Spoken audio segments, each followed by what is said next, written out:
Guys, welcome back to another Total OS podcast.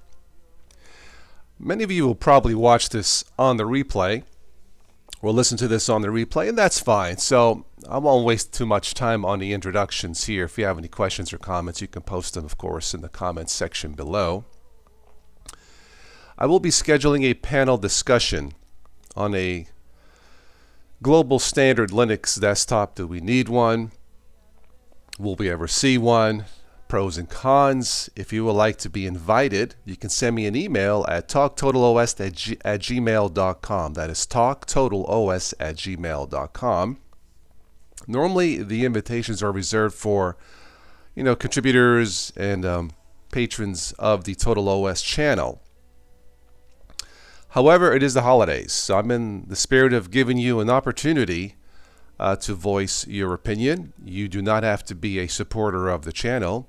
Heck, you don't even have to like the channel, but it is the holidays, and in the spirit of giving and friendliness and friendship, if you would like to be part of that discussion, want to have and would like to be invited, you can just send me an email about yourself and what you use, and you might get invited. I would like to have a total of 10 people on the discussion.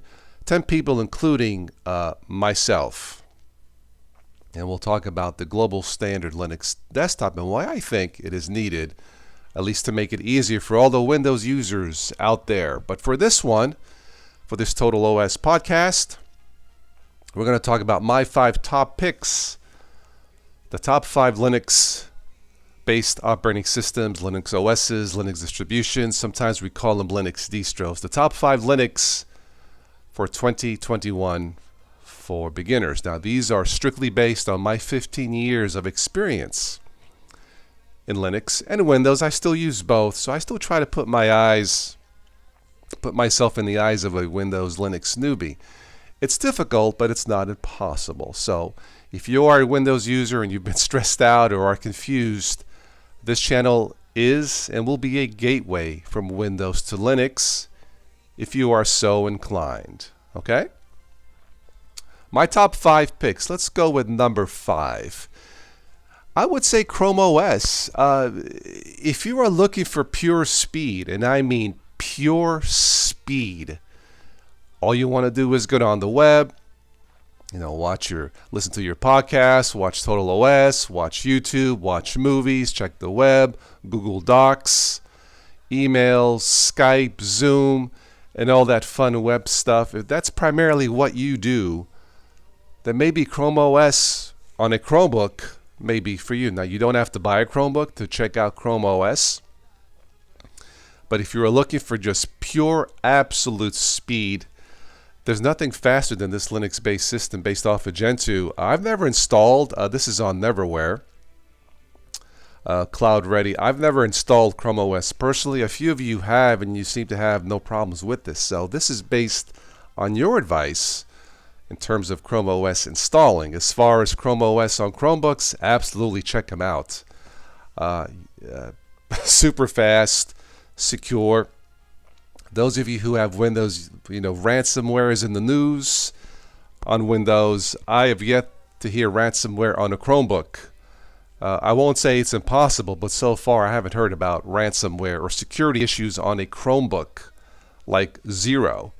Nothing is perfect, but Chromebooks appear to be quite secure. So check out Chrome OS on a Chromebook.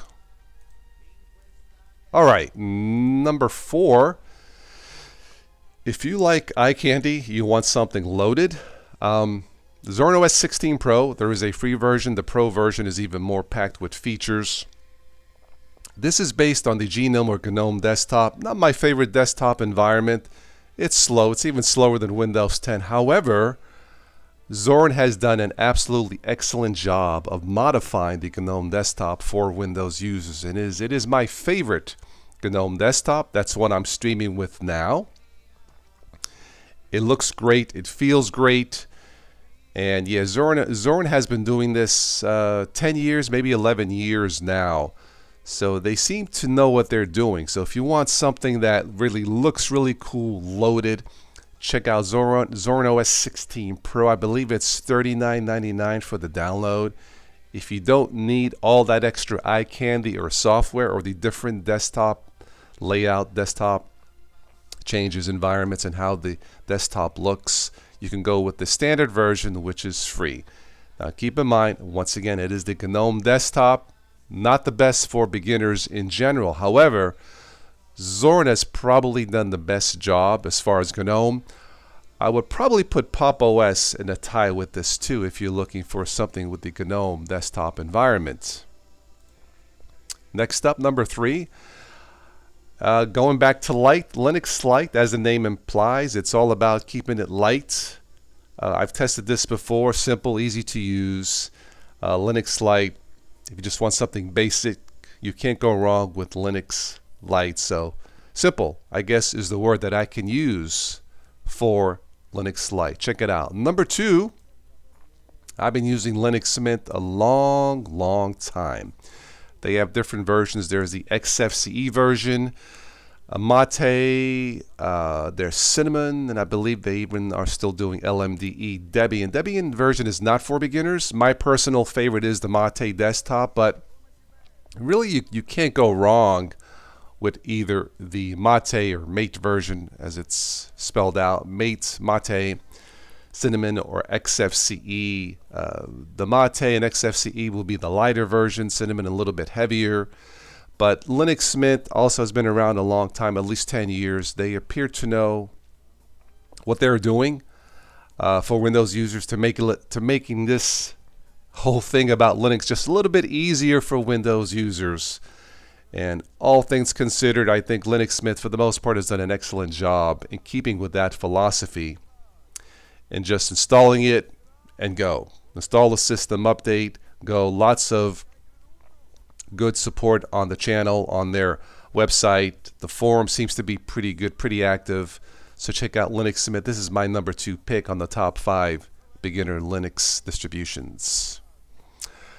Do you guys want to guess what number 1 is? Well, yeah, I got to go with Ubuntu Mate. This is the one that I fell upon after Ubuntu dropped Unity and went with the plain GNOME desktop. Ugh, what a mess. Anyway, big thanks to the maintainer of this, Wimpy, Martin Wimpress. Thank you, Martin, for giving me my current Linux gold standard for beginners and beyond. Really fantastic distribution. Been using this steady now since, let's see, when did Ubuntu drop Unity? 2016, 2017, so it's been a good 4 years now. I like it. It just works. Between this and Linux Mint Mate, there isn't that much of a difference. If you wanted to use Linux Mint versus this, the Mate desktop, that's okay too. I just like this one. There's a couple extra features in this, such as the Mate tweak tool and the desktop layout changer. It just gives an added touch. They're both good. They're both lightweight. They're both well done, well developed. So this is my number 1 still for beginners. I stress for newbies, okay? You may have noticed I did not put any Arch-based in this, strictly because in my past experience with Arch-based systems, it has not gone well.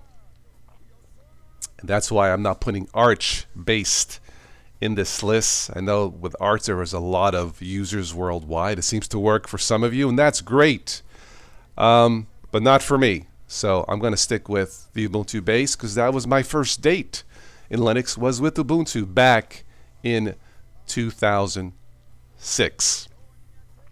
All right. Let's see what we have here. I'll go into the chat real quick.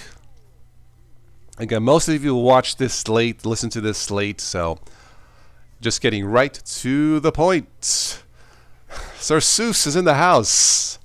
How are you, sir? He says Linux standard equals Windows 11. Well, you're not too far off because Windows 11 is, in my test, it's lightweight. I know what you're saying, but Toss, it takes like 60 gigs to install and 4 gigs. I know, but it doesn't feel that bloated. It feels more like a Linux system, meaning it's fast. So I don't understand it. I know, Sir Sue says, just joking. I know, my friend, I know you are. Welcome to the live podcast. Quail's in the house. All right, so Sue says we do need a standard for new users to get them standard. Start on a good note. All those can use experiment with whatever branch they choose. I completely agree, 100%. Having a global standard is adding to the choice of Linux. If it's all about choice, but we don't have a choice for a global standard, hello? Anyway, but we'll talk about that in a panel discussion. Once again, if you would like to be invited on a panel discussion, send me a hello. talktotalos@gmail.com. It is the holidays. I'm opening up the discussion. Even if you are not a supporter of the channel, you don't even have to like the channel. How's that for the holiday spirit? Right? All right. Eric's Variety Channel. Hello. You handed Mom a laptop with Linux Mint over a year ago. She has not once called me to ask for help. Wow. She's not a techie, so that's pretty impressive. 100% agree. A whole year with Mom. Wow. Nice.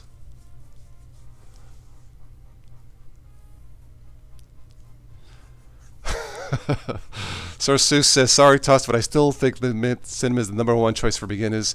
Look, there's nothing wrong. I have it installed on one of my ThinkPads. I don't use it because I've been using Chromebooks, but yeah. If your choice is Cinnamon, that's not a bad choice, Linux Mint. So yeah, that is not a bad choice. Eric says, think about 2006 would be around your first time. Oh, cool. I used to get the CDs he had mailed to you. Yeah, didn't the magazines come with CDs, free CDs at the time? Eric says, are you watching the Linus Tech Tip Linux saga? Oh, have I ever. I have posted 2 reaction videos on this part 1 and 2. I don't normally do reaction videos, but I felt it was necessary being a Windows Linux dual booter. And I think what's been going on with Linus and some of the criticism, if not most of it, is totally uncalled for and not fair.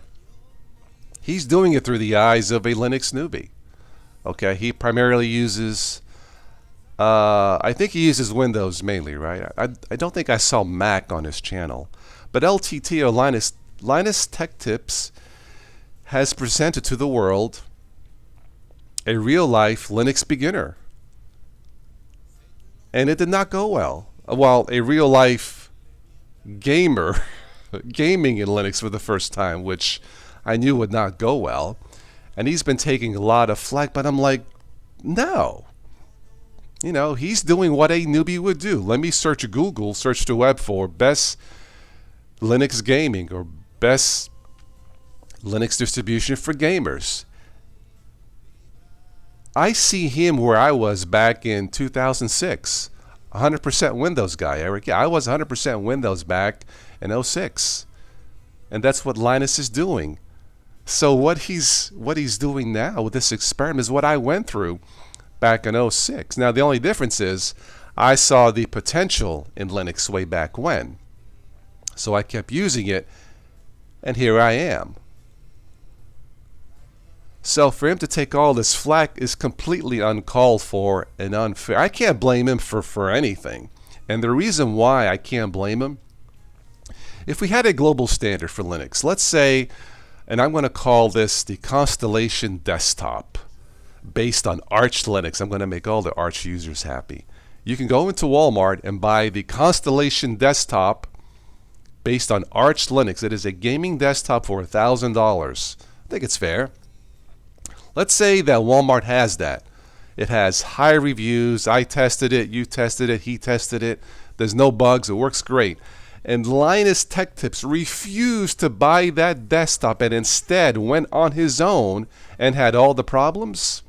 Then I would blame him 100% for all the problems, because he could have gone out and buy that Constellation Desktop and see the potential power of Linux gaming on Linux, but he didn't choose to.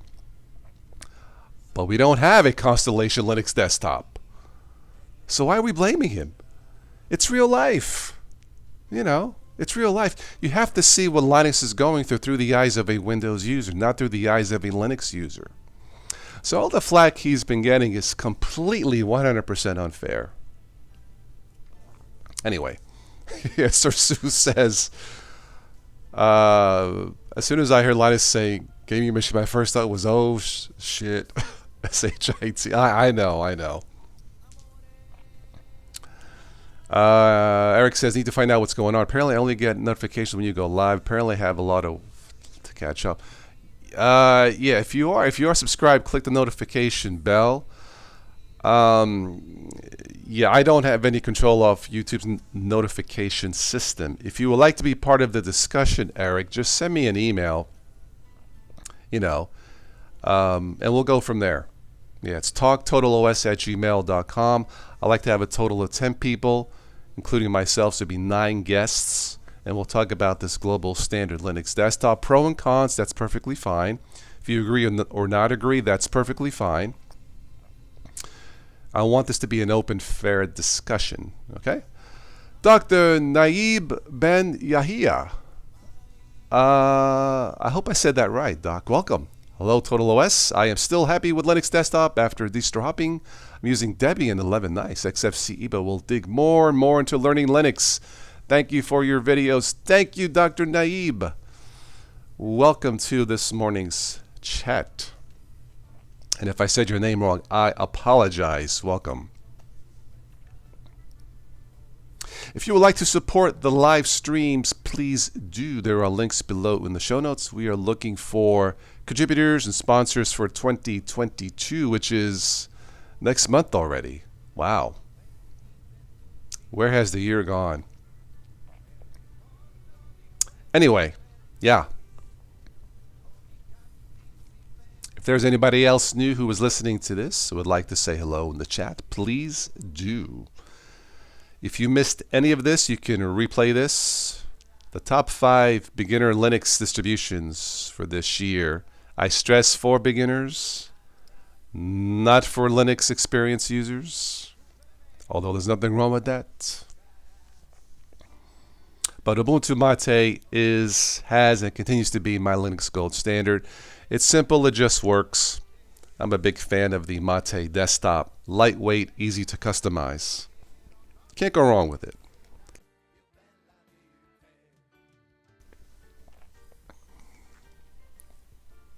There's something on a side note, there's something on Linux Mint's website. They are teasing a new app called Thingy. I have no idea what it's about. It was posted on the Linux Mint November newsletter.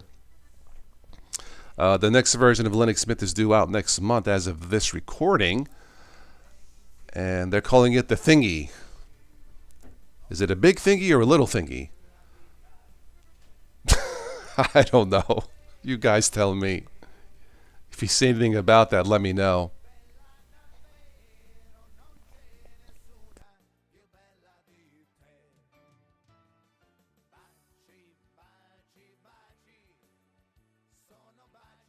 Just taking a peek at the weather forecast. It's going to be in the 40s today in Ohio. Wow. That's a heat wave. Anyway.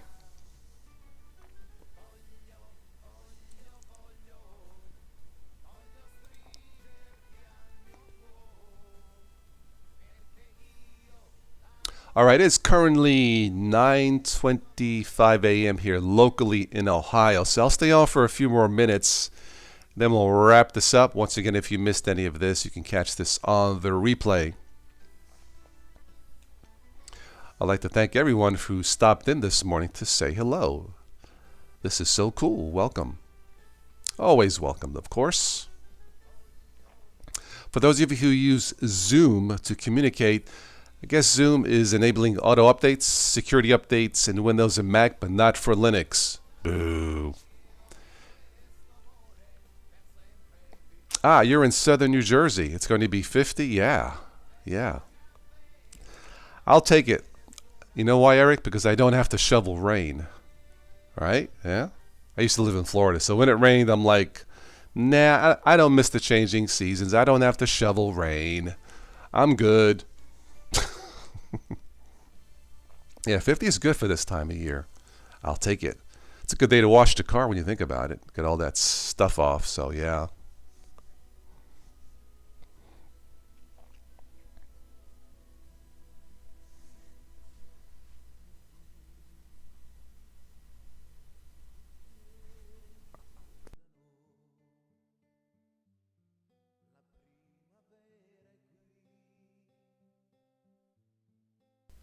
Caught something on the shopping news. I guess the Black Friday shoppers, the traffic wasn't as heavy. That's probably has something to do with the pandemic, but I'm not sure how the online shopping has gone so far. They expected to break records online shopping. I did just about all of my shopping online. Yeah, I got a new 4K TV. I bought myself a new toy, a 4K TV. So, yeah, I did everything online. Hello, Spin. How are you?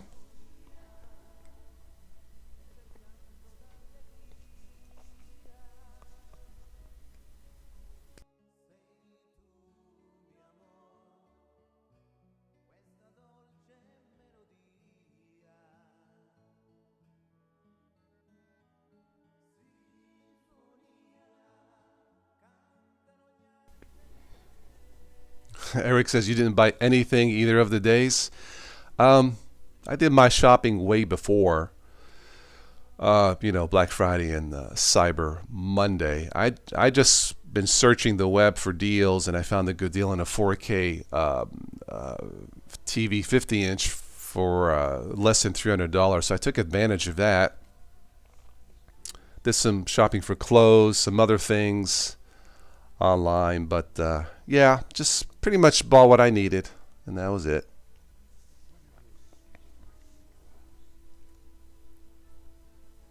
I haven't checked to see how computer sales are going this year with the chip shortage. I guess it's still a problem. I know it's a problem with cars, shortage of cars, and the hike on car prices. It's insane, but yeah. Someone asked, can you Skype on a Chromebook? Of course you can. You can Skype, you can Zoom, Google Meet, not a problem. Remember that Chromebooks are primarily, web-based. So if you do a lot on the web, Chromebooks are for you. Which reminds me, I need to upgrade my Chromebook today.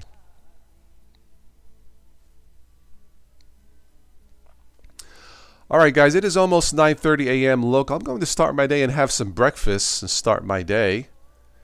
So thanks to all of you who joined in for this quick chat for this morning. Again, if you missed all of this, any of this, you can watch this, of course, listen to this on the replay. Again, if you would like to be invited on a panel discussion, let me know. The global standard Linux desktop. I think we need one. We should call it the Constellation Desktop. I just think it has a cool name, the Constellation Desktop.